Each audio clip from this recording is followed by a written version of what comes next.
तो बिहार के मुख्यमंत्री को बीजेपी के सामने झुकना पड़ा है, घुटना टेकना पड़ा। कल जो मुख्यमंत्री ने ऐलान किया है उसका पूरा श्रेय भारतीय जनता पार्टी को जाता है।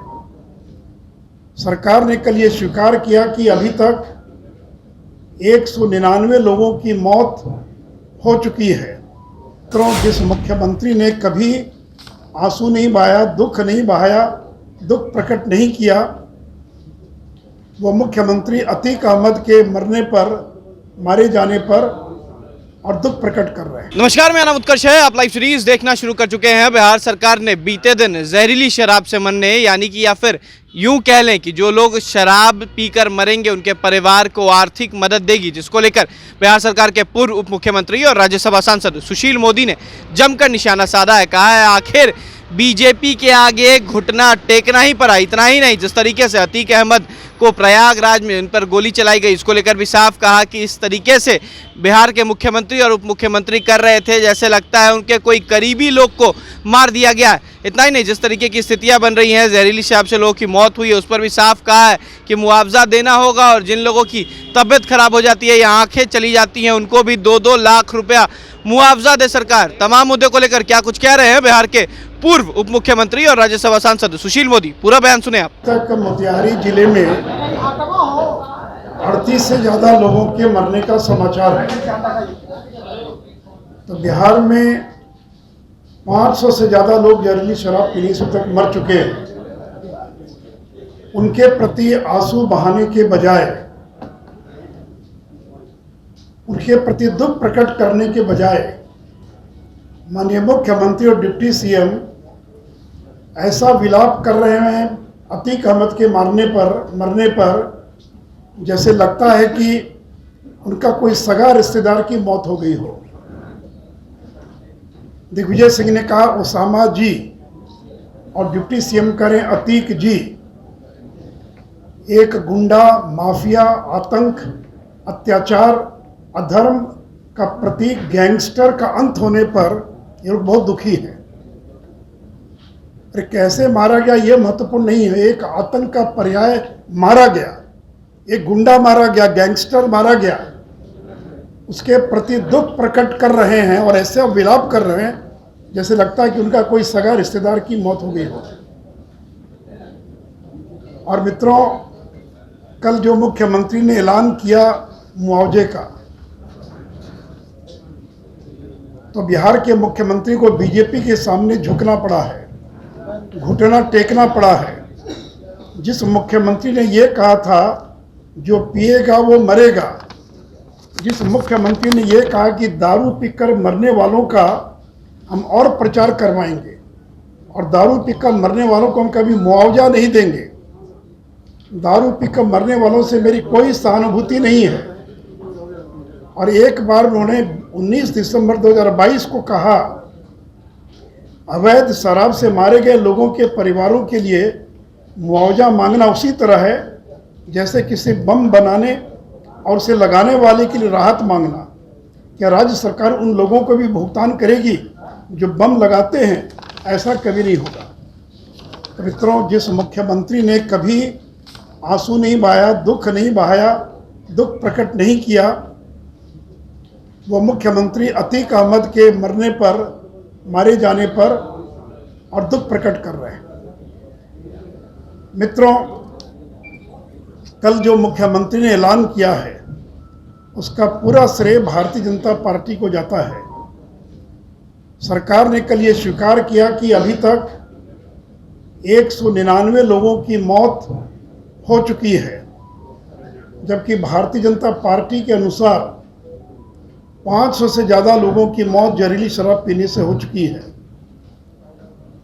सरकार का एक हमको डॉक्यूमेंट मिला है जिसमें 2019 और 20 में शून्य मृत्यु की बात कही जा रही कि कोई मौत नहीं हुई है। मित्रों, आपको मालूम है कि Bihar prohibition and excise act 2016, जो बिहार उत्पाद अधिनियम है 2016, उसकी धारा 42 में 4 लाख रुपए के मुआवजा का प्रावधान है। उस धारा 42 में यह भी प्रावधान है कि अगर जहरीली शराब पीने से कोई अगर गंभीर रूप से घायल हो जाता है या बीमार पड़ जाता है तो उसको 2 लाख रुपए तक की मदद की जाएगी, और सामान्य रूप से जो पीड़ित है उसको 20,000 रुपया का प्रावधान है। तो मरने पर 4 लाख, आंखों की रोशनी चली गई, गंभीर रूप से घायल हो गए, दिव्यांग हो गए, विकलांग हो गए तो 2 लाख, और सामान्य स्थिति में 20,000 रुपये का प्रावधान है। लेकिन बिहार सरकार ने अभी तक जिनकी आंखों की रोशनी चली गई, जो गंभीर रूप से बीमार हो गए, जिंदगी भर उनको इलाज कराना पड़ेगा, उनके लिए किसी प्रकार की घोषणा नहीं की गई है। और जो मुआवजे की प्रक्रिया है उसको इतना पेचीदा बना दिया गया है कि अगर पोस्टमार्टम रिपोर्ट नहीं है, अस्पताल में भर्ती कराए इसका प्रमाण नहीं है, शराब विक्रेता का नाम बताना पड़ेगा, तो ऐसी ऐसी शर्तें लगा दी गई है कि इसमें पोस्टमार्टम के अलावा अधिकांश लोगों को कोई सहायता नहीं मिल पाएगी। साथ ही साथ 2016 से जब से ये कानून बना तब से उसी साल मुआवजा मिलना चाहिए था 2016 से, जो 17 में मरे, 20 में मरे, लेकिन सरकार 3 साल, 4 साल, 5 साल विलंब से मुआवजा दे रही है। तो परिवार तो उजड़ गया, बर्बाद हो गया। तो सरकार को जिन लोगों को विलंब से मुआवजा दिया जा रहा है उनको ब्याज सहित मुआवजा मिलना चाहिए। यानी 2017 में जिसकी मौत हो गई उसको आज आप 5 साल के बाद 4 लाख दे रहे हैं। अगर तत्काल पैसा दे दिया होता तो उसका परिवार जो है बच जाता, उसका परिवार बच्चों की पढ़ाई करा पाता। तो इसलिए वैसे लोगों को चूँकि आपने विलंब किया है देने में, कानूनी प्रावधान है, आप देकर कोई एहसान नहीं कर रहे हैं, क्योंकि एक्साइज एक्ट की धारा 42 में प्रावधान है। अगर प्रावधान नहीं होता तो 2016 में गोपालगंज के खजूरबन्नी में 19 लोग जो मरे उनको 4 लाख का मुआवजा क्यों दिया आपने? कैसे दिया मुआवजा? किस नियम के तहत मुआवजा दिया? अगर 2016 में 19 लोगों को मुआवजा मिल सकता है तो 17 में, 18 में, 19 में, 20 में, 21 में, 22 में बाद में मरने वालों को क्यों नहीं मिलेगा? और 17 वालों को 5 साल बाद दीजिएगा तो भी उसको 4 लाख की राशि मिलेगी। तो इसलिए मित्रों, विलंब से जिन लोगों को मुआवजा मिल रहा है या मिलेगा उनको 4 लाख रुपया पर ब्याज सहित उनको मुआवजा दिया जाए। दूसरा, मैंने कहा कि गंभीर रूप से जिनकी आंखों की रोशनी चली गई, दिव्यांग हो गए, उनको 2 लाख, और बाकी अन्य 20,000 रुपया जो है। और मुआवजा भुगतान की प्रक्रिया को सरल किया जाए। ये ठीक है, यहाँ तक तो शर्त ठीक है कि लिख कर देंगे कि मैं प्रचार करूँगा, मैं शराब नहीं पीऊँगा, लेकिन आप अगर ये शर्त लगा रहे हैं कि आप बताइए कि कहाँ से शराब आपको मिली, कहाँ से लेकर आए, या मरने वाला तो चला गया, कौन बताएगा, या अस्पताल में गए थे, नहीं, कोई प्रमाण और दीजिए। तो इसलिए इसकी प्रक्रिया को सरल किए जाने की आवश्यकता है। मित्रों, अभी तक जब से शराबबंदी लागू हुई है 5,17,000 लोग अभी तक गिरफ्तार किए जा चुके हैं। 5,17,000, 3,61,000 FIR दर्ज हुआ, मुकदमे दर्ज हुए, और इसमें जेल जाने वाले या मुकदमे जिन पर दर्ज हुए उसमें 90% अनुसूचित जाति, जनजाति, पिछड़ा वर्ग के लोग हैं। और इसलिए हमारी ये मांग है, भारतीय जनता पार्टी मांग करती है कि सरकार को आम माफी का ऐलान कर सभी मुकदमे वापस लेना चाहिए। इसके पहले भी कई बार सरकारों ने मुकदमे वापस लिए हैं, अलग अलग राज्य सरकारों ने, बिहार में भी। तो जितने मुकदमे चल रहे हैं शराबबंदी से जुड़े हुए, यानी 1 अप्रैल के पहले के जितने मुकदमे FIR हैं, उन सारे मुकदमों को विड्रॉ किया जाए, वापस लिया जाए। और अभी भी जेलों में 25,000 लोग बंद हैं। बिहार की जेल की क्षमता 55,000, और 25,000 यानी आधे लोग बंद हैं जो शराबबंदी के कारण जेल चले गए।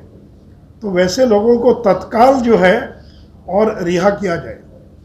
साथ ही साथ शराबबंदी के मामले में जो जेल गए उनके लिए अलग से जेल की व्यवस्था की जाए। ये अलग से डिटेंशन सेंटर, जैसे बच्चों के लिए अलग व्यवस्था होती है, रिमांड होम और बाकी जैसी व्यवस्था रहती है।